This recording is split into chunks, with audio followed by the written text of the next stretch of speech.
It is 4 p.m. We're bringing developing news and the stories behind the headlines. This is Storycon at the Story Conference. I'm Ed Lingao. Some stories we're watching this midweek, January 22. Four senators have asked Senate President Chis Escudero to withdraw their signatures from Senate Bill 1979, the bill preventing adolescent pregnancies. These are Senators J.B. Ejercito, Nancy Binay, Cynthia Villar, and Bongo. In their letter, the lawmakers agreed on the need to address teen pregnancies, but also called for more discussions to clarify misconceptions and to remove, and we quote, objectionable parts of the measure. The Senate Committee on Basic Education will conduct its own inquiry into the implementation of sexual education. This comes amid criticism on the Prevention of Adolescent Pregnancy Act of 2023, with some saying that the bill poses a significant threat to the country's moral and spiritual foundations. Author Senator Risa Ontiveros has already refuted circulating lies about the measure.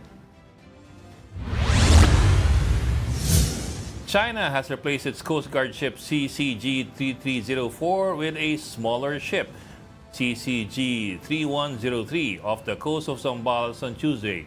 However, it is still larger than the 44-meter vessel of the Philippines, which replaced BRP Gabriela Silang. Meantime, China's so-called monster ship and CCG-5901 remain within the country's exclusive economic zone. The records of a Chinese national recently arrested for allegedly spying have shown that he has traveled in and out of the Philippines since 2015. Okay, 39-year-old Deng Yuan King and his two Filipino cohorts were earlier found to be allegedly spying on military camps, EDCA sites, and government offices and malls. At least 24 states and cities are suing U.S. President Donald Trump over his executive action on or against birthright citizenship. California and Washington are leading the coalition of American states seeking to block Trump's move to end the decades-old immigration policy. Birthright citizenship guarantees that U.S.-born children are citizens regardless of their parents' status. In one fell swoop, he stripped the constitutional right to citizenship for children who will be born on U.S. soil, regardless of their parents' immigration status. I'm asking the court for a preliminary injunction to immediately block this order from taking effect and ensure that the rights of the many American-born children harmed by it should be in effect while the litigation proceeds. If allowed to stand, this order would endanger thousands of U.S. citizens who will be born in the next year, real children and families just trying to live their lives in peace. It would strip Americans of their most basic rights and their privileges they're owed as citizens. Children would be forced to live under the threat of deportation. The President's executive order would deny citizenship to 150,000 newborn children each year in the United States. Birthright citizenship makes clear that citizenship cannot be conditions on one's race, ethnicity, or where their parents came from. And joining us today from the Philippine Star in Parañaque City, Editor-in-Chief Ami Pamintuan. Ami, magandang hapon. At, ba't Maria Clara ka ngayon? Mag-ano ako, magre-ribbon cutting ako. Walang biro. Hindi nga. Hindi. Inauguration na itong building namin today. Aba! Maya-maya, pagkatapos na itong program, magre-ribbon cutting ako. Kami. So si Icho nakaganyan din. Si Marichu Villanueva. Nakaganon din.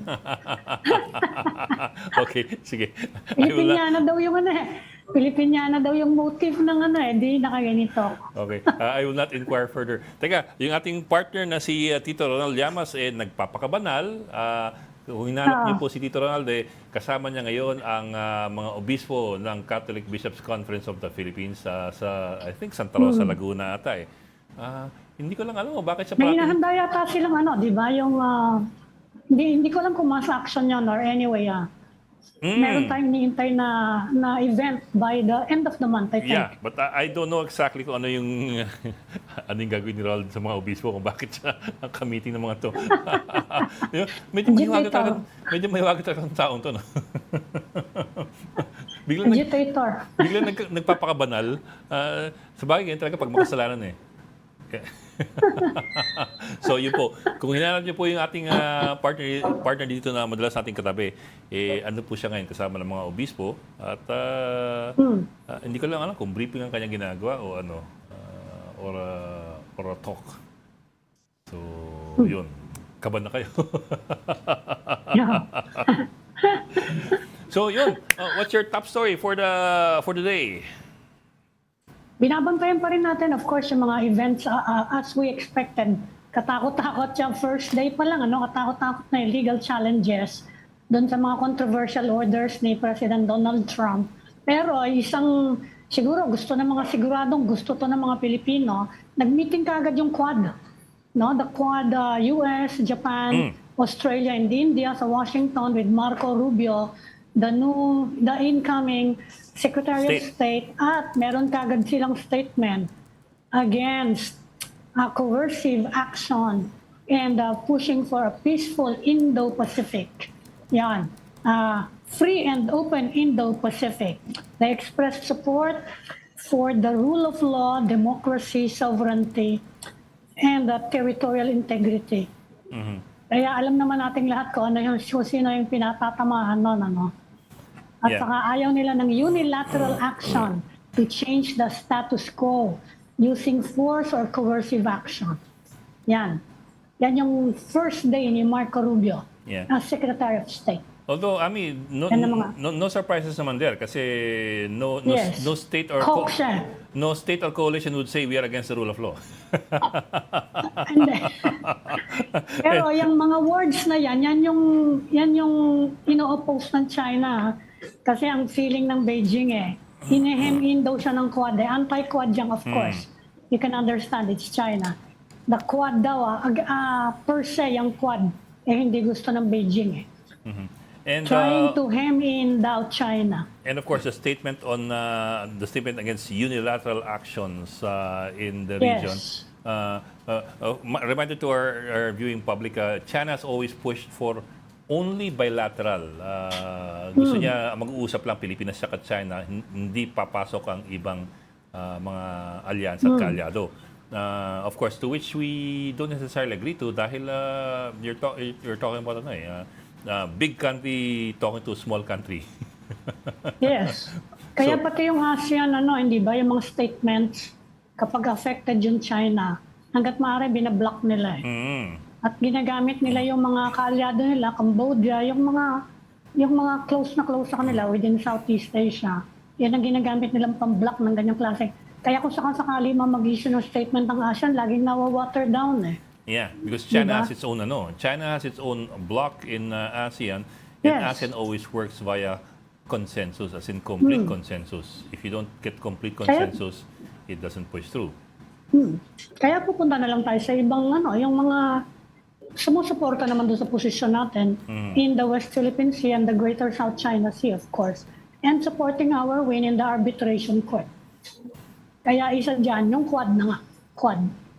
Yeah. So, although marami na nag-issue ng statement natin, G7, European Union, all supporting our position na it should be rules-based, meaning yung United Nations Convention on the Law of the Sea. No? To which China is a party at niratify din nila. Anong balita nyo, Ami, latest dun sa yung nahuling Chinese national daw na spying in the Philippines? In relation to that, nag-issue na merong storya from the Department of Labor. Binabago daw nila ngayon yung mga regulations on the employment of foreigners in the light of this espionage story.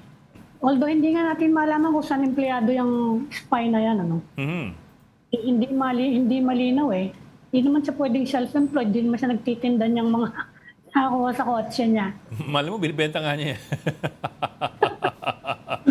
Hanggang ngayon, di ba natin alam Ano ba trabaho mo dito? 5 taon ka na rito. 5 taon So hindi pwedeng turista lang Yes, may driver pa siya. Oh. Oo. So, Meron siyang aide. May dalawa siyang empleyadong Pilipino. So ano talaga yung pamumuhay nila rito? And medyo, I guess hindi pa masyadong nilalabas dahil fina-follow up pa rin ng NBI. I think naman it's fair to acknowledge that nation states conduct intelligence gathering, whether they're friendly, Hindi naman ganyan. whether they're friendly or unfriendly. Everybody conducts intelligence gathering. I mean, even we do that. Of course, we don't call it that, but everybody does that. Both your friends and your foes do that. Pero hindi naman ganyan. Pero, I mean, Iba naman yung intel gathering sa ngayon. May connotation yung intel gathering na it involves national security. Tayo, merong yung pagkuha ng mga diplomat natin at saka yung including mga security officers natin, usually may coordination yan eh. Kung may kailangan ka, di ba? Hindi ka papasok ng walang pahintulot dun sa mga information na gusto mong makuha.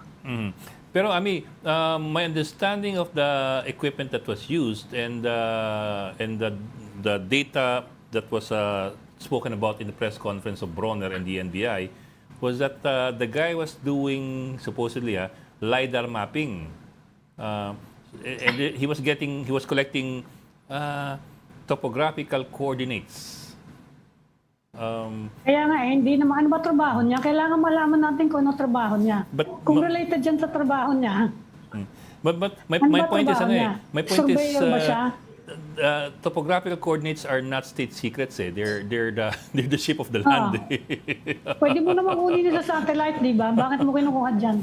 So that not unless there's something else that they're not telling us. Pero based on the equipment that was shown and the data given to us in the press conference by the NBI and the AFP, if at all, and it's possible naman, it's possible that he is gathering intelligence. If at all, it's pretty low level.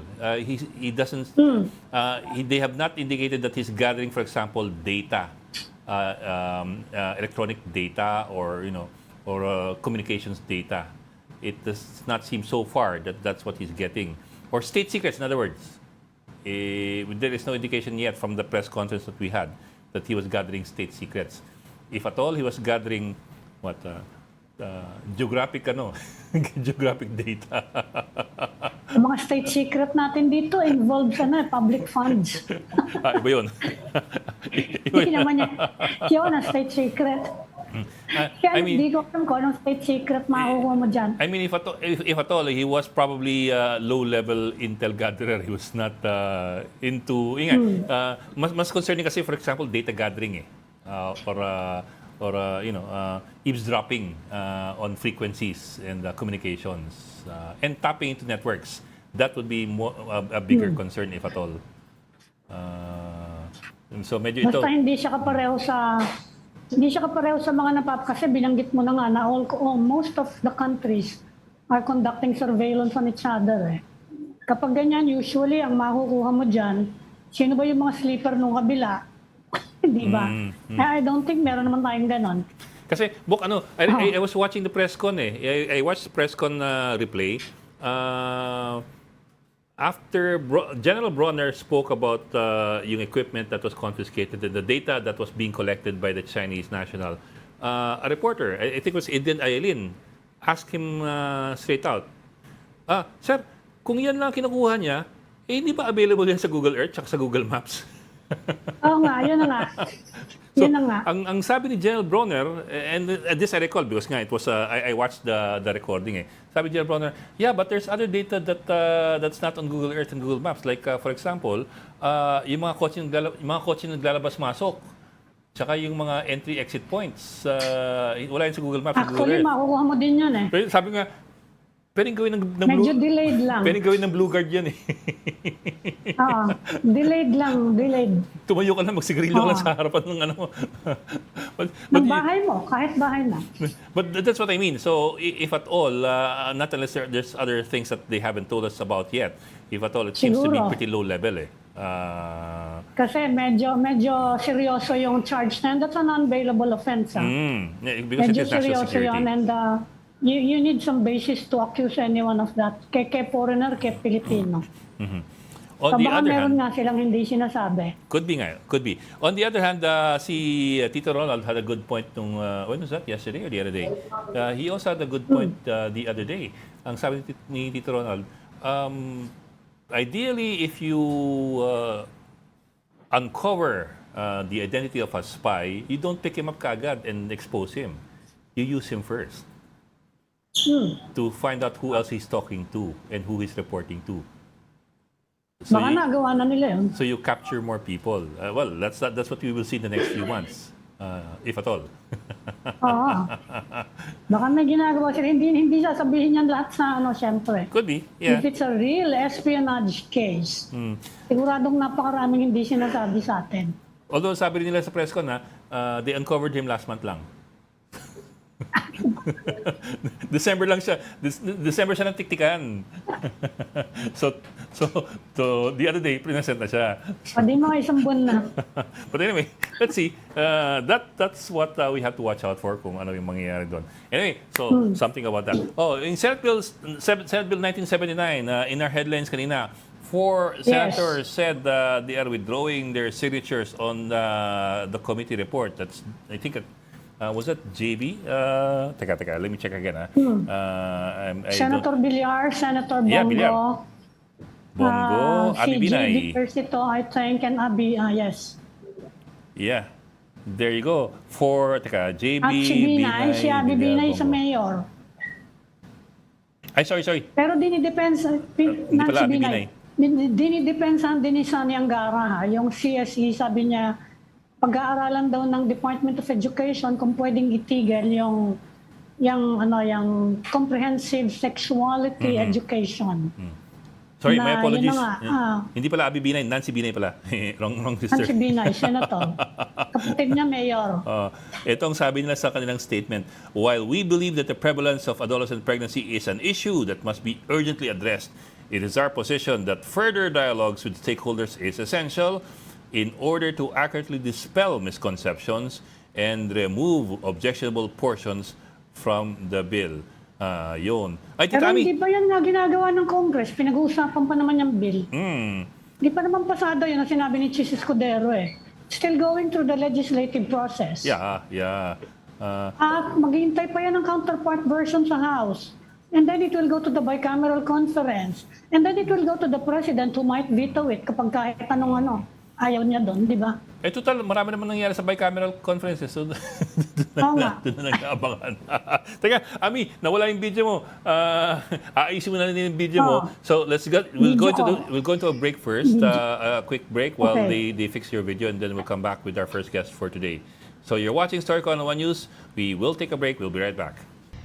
We've got developing news in the stories behind headlines. Welcome back to the Story Conference or Storycon. I'm Ed Lingao, and of course with us, Ami Pamintuan of the Philippine Star. Yan, nagbabalik na si Ami at ang kanyang video. Siguro nagimbal doon sa iyong suot na na maladyos ang dress ngayong hapon.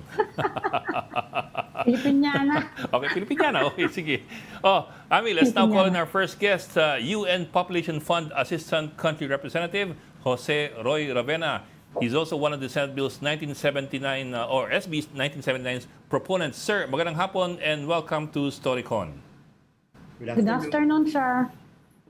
Yes, good afternoon, and I'm very happy that you invited me to be with you this afternoon. Sir, we're happy to have you, especially given that this bill has become so controversial and there's a lot of information and not very accurate information floating around. Yes. So that's why we're hoping to get more input from you. Sir, to begin with, sir, just to give us a lay of the land, the UN Population Fund had a role in advising and drafting the bill, sir. Is that correct? Nawala ako ulit. Yes, and I can share with you what role we particularly played in informing the development of this important piece of legislation. Yes, sir. Yes, sir. Go ahead, sir. Yeah. Tell us exactly where you fit in the entire scheme of things. Kasi, sir, I bring that up kasi, for example, in the statements in the video being presented by some of the critics of the bill, they zeroed in on the WHO and UNESCO, so UN agencies, as being part of But as being part of of the controversial bill's drafting, and they've cited several specific provisions, although they were not able to cite the specific documents. But I found some of them anyway. That supposedly were contained in UN documents, and some of these do appear to be controversial, at least from their point of view. Okay. Sige. Thank you so much for this opportunity. No?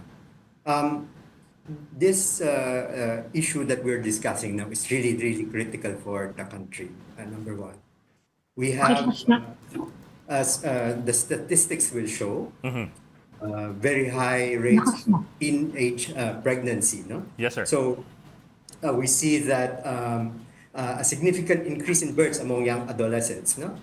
For example, 1 in 10 births were actually from this age group. For the very young age, it really increased from 35% in 2021, that's around 2,300, that's for the 10 to 14-year-old age group, to 3,100 in 2022. HIV infection is really also a very worrying trend for the country.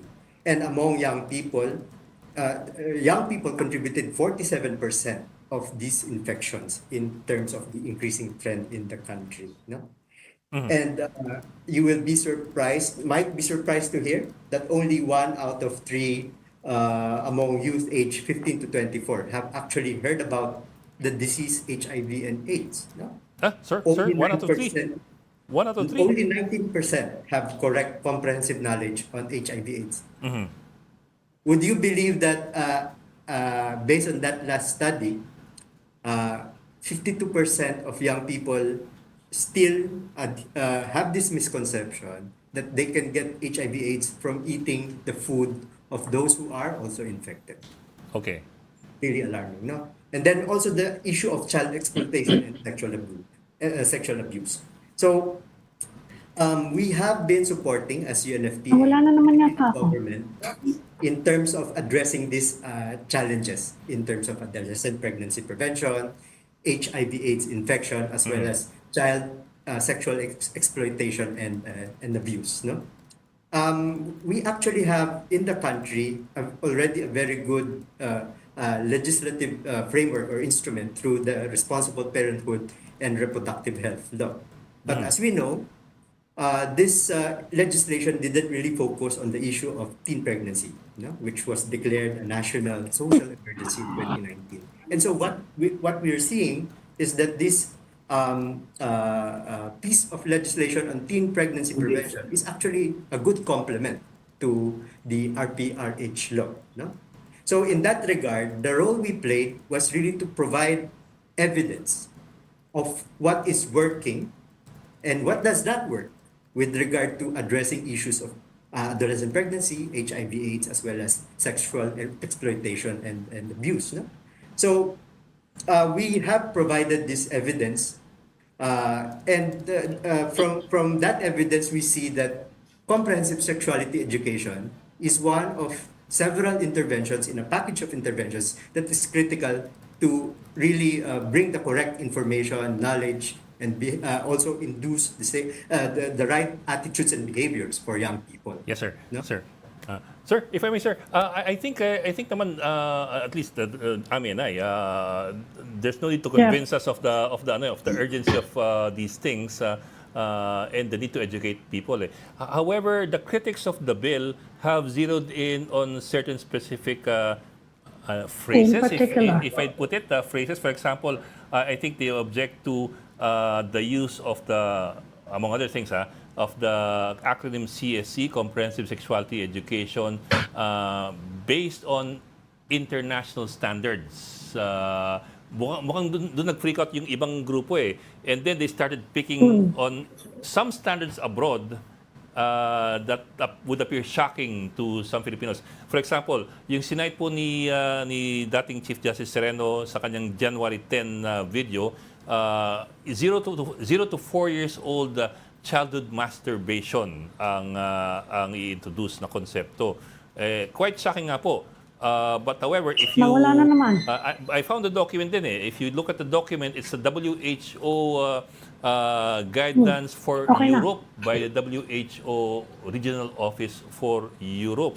So, may ganun pong ano, may ganung merong ganung dokumento, pero was it appropriate to link it to what we're going to do in the Philippines? Let me tell you that question po.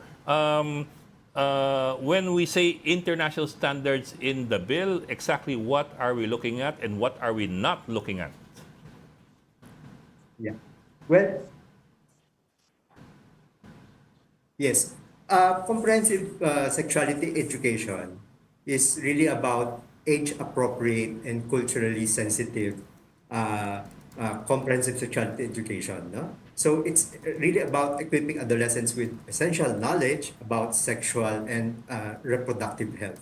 So, as we go through the principles of or key principles of CSE, another element is actually also contextualization and adaptation. So, international standards are meant to be able to guide based on what is the best scientific evidence available in many other contexts. But at the end of the day, it's really the decision of the country as to how it will adapt these standards. No? So the element of contextualization is needs to really be highlighted. Pero meron nga bang ganon? Meron nga bang ganon in international standards? Nakasama yung 0 to 4 dyan sa ganyang sexual education. Kasi sinabi ni Sani Angara today, wala naman daw sa implementation ng CSE nila na yung pinoprotesta ng mga grupo. Na reasonable naman yung protesta considering our culture, no? Pero dun sa international standards, are they actually in there? Na you will teach 0 to 4-year-old kids na about masturbation. Ano naman naintindihan ng mga bata ron? Totoo ba yan? It's not part of the international guidance that we teach about this concepts at all. No? So, at the end of the day, as we said, even if you find this in specific guidelines or practices in other countries, what is essential is that these are considered by the country that adapts it to its local context, make it culturally sensitive. At wala po siya dun sa Senate bill, ano? Yun ang nililinaw din ni... Exactly. Yun din ang nililinaw ng mga defender ng Senate bill na yan. Wala yung provision na yan. I have read the bill and have not seen any mention of these at all. May isa pa pong binanggit may isa pang binanggit si President Marcos, yung sinabi niyang abhorrent, woke, absurdities, no? Yung isang binanggit niya, yung children being allowed to try different sexualities. Nandun din po ba yon doon sa bill at nandun po ba yon sa international standards on CSE? At dagdag lang po itong kay Ami. Again, I think dagdag lang po na tanong doon kay Ami. Not in the guidelines as well as in terms of the bill itself. No, I think we also need to really push for, as we said in the statement that we issued as UN, no, really need to address the misinformation, and we need to be able to address this using the evidence that shows globally that CSE does not support early sexual initiation. No, so if I can just cite a few of the evidences that we have also provided during the crafting of the bill. No? So there is the 2015 Global Review on CSE, which confirmed that sexuality education does not hasten sexual activity, but in fact has a positive impact on safe sexual behaviors.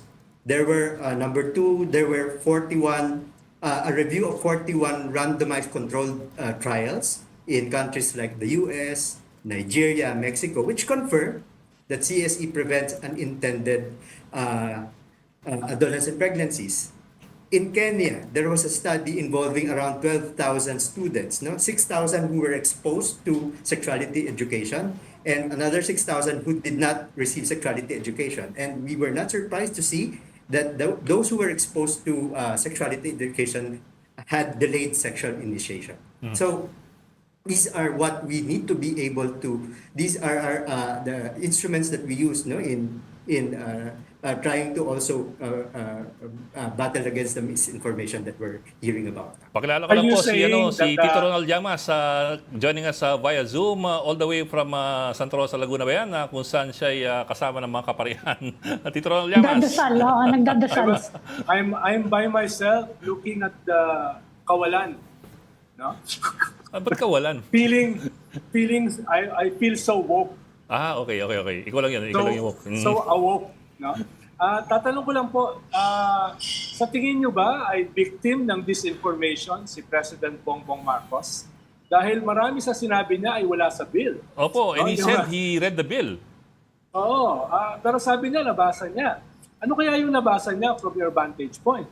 Nabanggit nyo kanina yung kumakalat na disinformation. Do you think ay yung ating presidente ay biktima nitong disinformation? Dahil medyo malayo dun sa bill, yung kanyang mga binanggit na abhorrent, no? From sexuality to masturbation, no, etc. What do you think? Well, we always recognize that discussions like this, opposing viewpoints, no, open discussions, always welcome, particularly in a democracy like in our country, no.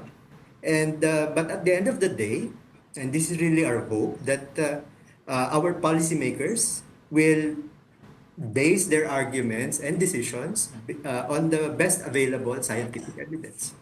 And it's normal that these exchanges of views happen, and it's part of a healthy exercise of democracy. Pero sana yung exchange of views ay hindi based on disinformation. Dahil very concrete yung bill. There is nothing in the bill batay dun sa mga sinasabi ng mga detractors. So yes, maganda ang debate, discussion, pero sana naman ay nakabatay sa ano ba talaga yung nakasulat. Di ba? Hindi lang yung science, no? That's true. But siguro it's also worth highlighting at this point, no, that the President Marcos himself, when he was senator and when we were in the thick of the debates for the RH bill, he actually supported it and voted for it, no? And in his current term as president, he has really emphasized the importance of leveraging the country's young population. And rightly so, in his statements, to fully realize this, addressing teen pregnancy is a critical precondition. So I think if we are able to really bank on the facts and on the best scientific evidence, we will have a very rational discussion to produce a bill that benefits young people. Pero Sir Roy, whatever the case is, the atmosphere has already been colored by so much emotions, and I don't want to use that word muna. But let's call it so much emotions. Now that you already have 4 senators withdrawing, I'm sure you've heard about this already today, withdrawing their signatures from the committee report on SB 1979. I think that's a major thing kasi naaprubahan na, withdraw pa ang pirma sa committee report. Although they're saying na so that they can consult more stakeholders and to look at what they call objectionable provisions in the bill. Well, obviously, Hindi naman nila binanggit kung ano yung objectionable provisions ng bill. Mas maganda sana kung binanggit nila. Ed, Ronald, pareho ba yung committee report saka yung bill? Pareho ba yun? I downloaded the bill. Kasi ang kumakalat naman ngayon na I'm not sure kung ano yung committee report saka ano yung bill. Yun daw mga ino-objectionan ni President Marcos are in the committee report. I doubt it. Hindi I daw doubt it. Yeah, I doubt parang it. may consolidated report daw na pinakita sa kanya at nandun. Yun ang kumakalat naman ngayon. I doubt it, Ami. Dahil usually committee report ay binabawasan mo yung bill imbis na tinatagtagan. No? Ibig sabihin yung pag summary, di ba? Pag nasa bill na 10 years and above, I doubt kung sa committee report ay babawasan yon at gagawing 4 years and below, no? So, tingin ko, a committee report ay baka nga na-dilute pa yun yung committee report, no? Mukhang iba yung nabasa ni Presidente. Para nga daw consolidated, it's a consolidation of something. Yung iba-ibang at pinisinta sa kanya. At, Yun ang bine-verify namin ngayon kung totoo na yun nga ang nakita niya. At ang binabanatan nila dahil daw yung international standards ay mas abhorrent pa doon sa bill, no? Pero wala naman ako nakita sa international standards na abhorrent. So mas mabuti, sabi nga, na mas maganda yung discussion kung malinaw na ito ay nakasalalay sa science at saka ano ba talaga yung nakasulat sa bill.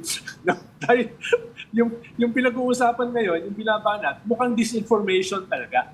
No? Kaya talagang palabas nila sa Philippine Star yung bill at saka yung committee report.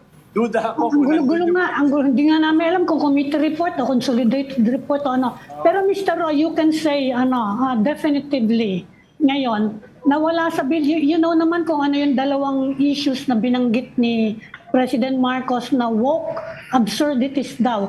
Alam niyo naman yun, So masasabi natin definitively ngayon, wala siya sa bill.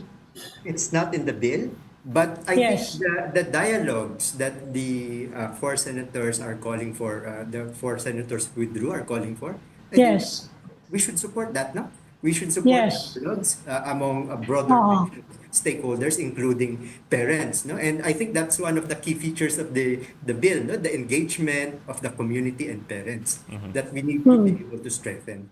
Sir Roy, Yes, sir. Sir Roy, if I may just go back to the video that was released by I think they call themselves Project Dalisay, itong grupo ni former Chief Justice Sereno. In the video that they released, they were talking about, among other things, 0 to 4 childhood masturbation, also oral and anal sex.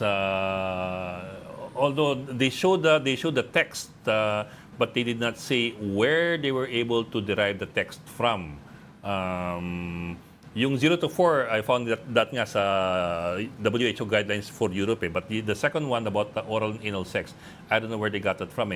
But I don't know if you're in the position to tell us, are these by any chance part of any guidelines of any UN bodies, either internationally or in other countries? Would you be able to tell us that, or is that already beyond the scope of your expertise? Yes. So some of these concepts being mentioned are, part of guidelines or standards, but in the context that they were produced under, no?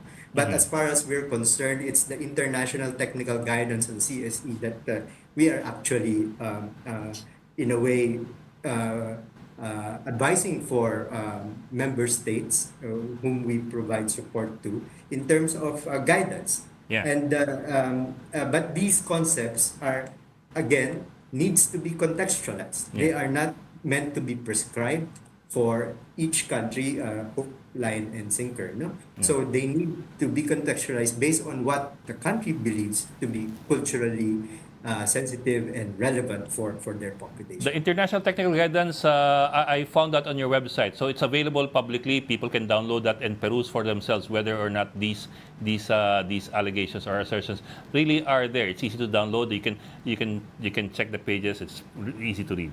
So please At do the end it. of the day, the country is in the driver's seat in terms of this decision. No, so our role as the United Nations is really to provide what evidence of what works and what does not work. Nag-recommend po ba kayo at what age sex education should start? Was there any recommendation from the UN for the Philippines? For the Philippines, it's well, in the international technical guidance, there is a range of recommendations across age groups, no?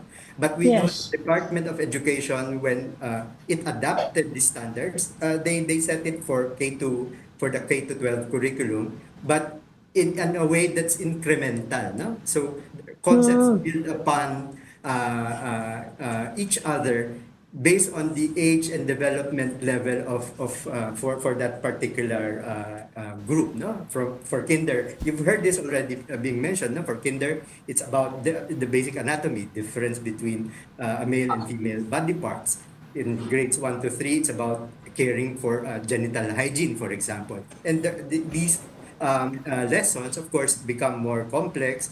How you differentiate between the good touch and the bad touch as the students grow older. Sir Roy, ako one more po. I think one point of debate, might be even the bigger, broader debate for some of these groups, is who gets to teach our kids sex education. Because there are some groups that believe that sex education is exclusively to be taught in the home versus being taught by somebody in a classroom. So that's probably the root of a lot of these debates, na parang who's supposed to be in charge of my kid's sexuality. How do you address that, or how should that be addressed from the UN's point of view? Okay. There is, of course, no question that the parents and guardians take that primary responsibility. But we have to be really acknowledge the reality that based on the survey I was citing earlier, young people, as it is now in our country, no, they get most of their sources of information on sex, sexuality, etc. from social media, number one. Yes. Number two, from friends. And that is their choice. That is their decision. The absence of, and a far third, I think, is, and that's really just for the female population, who consult their mothers, no? So, are we willing to let social media and peers, no, be the sources of information, recognizing the risk of inaccuracy from these sources? That's why CSE is important, particularly its implementation in schools, because here we're able to really make it systematic, accurate. We're able to train systematically our educators, our teachers, so that there is a layer of protection for our young people, no? In terms of getting correct information, especially at this age where misinformation is actually becoming the trend. Okay. Tito Ronald, ikaw, baka may katanungan yung mga pari dyan. Isa lang ako rito, ikaw talaga, Ed. By the way, May problema din, Ed. I'm sure na merong mga studies dito ang UN na merong households na where the children are abused by the elders. How can you discuss sex with them? In fact, kailangan malalaman ng mga batang yan kung kailan they are being subjected to sexual abuse at the home. Kasi lalo dito sa atin, it's pretty common. Ang taas-taas ng abuse dito ng children. Kaya importante yung sexual education din sa school. Now siguro, of course, the parents will have they have the responsibility to teach the children. Pero kailangan din punuan, di ba, ng ibang sectors of society. Di ba? Kailangan din yan ng school. Hindi pwedeng kayanin ng lalo sa mga ang taas-taas dito yung online sexual abuse of children. Sino yung mga perpetrator niya? Ang purveyor niya kadalasan yung mga matatanda, yung mga guardian. Tama yun, Ami. Yung anak ko na doktora, nung nag-work, nagtrabaho siya sa hospital, significant numbers ng kanyang pinapaanak na mga 10, 11, 12, 13 years old ay napuntis ng kamag-anak. Yes. Mga sa tahanan. So, Yes. sa bagay, yan ay criminal cases, pero bahagi dyan ay ignorance, no? Ng mga bata. Hindi nila alam na inaabuso sila. Kaya siguro kasama yun sa education, pero basically, din yan, kailangan parusahan. Kahit mga kamag-anak nila yung gumawa nun. No? Kaya nga nung pandemic, ang taas-taas ng sexual, nag-spike Oo. yung child sex abuse during the pandemic. Kasi yung mga bata nandun, naka-lockdown. At walang tumutulong sa kanila na eskwela na hindi nila matakbuhan yung mga teacher, yung mga other elders, other adults for help. Di ba? At least yung mga teacher nakaka-detect yan O bakit ganyan ka? Bakit ka nalulungkot? Bakit ganun? Di ba merong mga sign yung bata pag nai-stress? Sa school, nakukuha yun. Okay. So, ako, Sir Roy, Kaya yung mga ganyan mga problema dapat din pag-usapan din, So ako, Sir Roy, one more last question from me, sir. Okay, where do we head from here? For all intents and purposes, mukhang mukhang troubled waters ngayon itong bill na ito. You already have 4 senators backing out. Mukhang naghihingalo. Oo. Naghihingalo. Where do we go from here? How do we break to the impasse? Yes. So, I think, as we said earlier, no, we need to continue providing the right information, accurate scientific evidence on what works and what does not work. At the end, we really just look forward to seeing our Filipino legislators go through these discussions armed with the right evidence and basing their arguments on this. No, at the end, as we said, the government is in the driver's seat, and its decision on how it will adapt and contextualize the CSE in the country. It will be it will be their decision to make. No, at the end of the day, what we're really saying is that this is a critical intervention that will be contributing to really harnessing the demographic dividend, this golden window of opportunity for our young people, which will be put at risk, no, if they have unwanted pregnancies, that they are infected by HIV and STI, they go through this experience of sexual exploitation and abuse. With the kind of legislators we have, good luck sa ating lahat. Humabol pa si Tito Ronald eh. Okay. Tito Ronald, teka. Chill ka lang dyan. O, sige. May init ang ulo ko eh. Okay. O, chill ka lang dyan. You're in the presence of priests, Tito Ronald. So, bless you. May I just add one information? Sige po, quickly po. Because we're about to wrap up po. Thank you Yeah, po. just on that aspect of the harnessing the youth bulge of the country right now. We did a recent study, and we can share this with you, saying that and we find that for every dollar that the country will invest in terms of adolescent reproductive health, including comprehensive sexuality education, will give a return of $8 in terms of benefits for our young people, for our economy, no? So it makes good economic sense as well, no? So just, I mean, in addition to the social arguments that we have already been advancing, there is a good economic argument to this as well. Okay, may sukli na $7. Maraming salamat, sir. Si Roy Abena ng UN Population Fund. Siya po ang Assistant Country Representative ng UN Population Fund. Thank you for joining us this afternoon, sir. Thank you so much. Thank you. Thank you. Thank you po. Tito Ronald, chill lang dyan. Okay, maraming salamat. Tumabot Tito Ronald Llamas, ang ating resident political pundit. At thank you rin kay Ami Pamintuan, ang bossing ng Philippine Star. And join us again tomorrow at 4 p.m. for the Storycon. I'm Ed Lingao. We are One News, all sides, all the time. This is the Story Conference Group or the Storycon Group.